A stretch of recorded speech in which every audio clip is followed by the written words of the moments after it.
கச்சத்தீவில் இலங்கை அரசு கடற்படை தளம் அமைப்பதாக எழுந்திருக்கும் புகாரில் மத்திய அரசு தலையிட்டு உரிய நடவடிக்கை எடுக்க வேண்டும் என தமிழக அரசியல் கட்சித் தலைவர்கள் வலியுறுத்தியுள்ளனர்.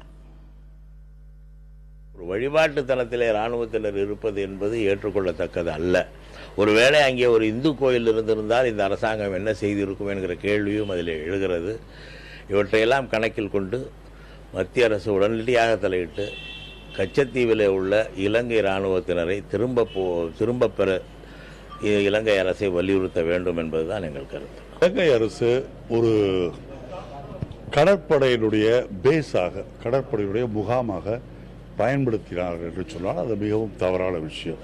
நாங்கள் தேவாலயம் கட்டுவதற்கு கடற்படையை குவித்திருக்கோம் என்று சொல்வதை ஏற்றுக்கொள்ள முடியாது. தேவாலயம் கட்டுவதற்கு சித்தாலயம் கொத்தலாரியம் தான் வைக்க வேண்டும் ஒழிய கடற்படையை வைக்க வேண்டிய அவசியமில்லை. இதை பற்றி நம்முடைய இந்திய அரசு உடனடியாக விசாரித்து அது கடற்படை முகாமாக இருந்தால் அதை அகற்றுவதற்கு எல்லா நடவடிக்கையும் எடுக்க வேண்டும். இந்தியாவின் எல்லைக்கு மிக அருகாமையில் இப்படி கப்பற்படை இன்னொரு நாட்டு படை, அது நட்பு நாடோ எந்த நாடோ உலவுகிறது என்றால் பாதுகாப்பு கருதி அதை கவனித்து முதலில் இந்திய மக்களுக்கு அறிவிக்க வேண்டியது யார்?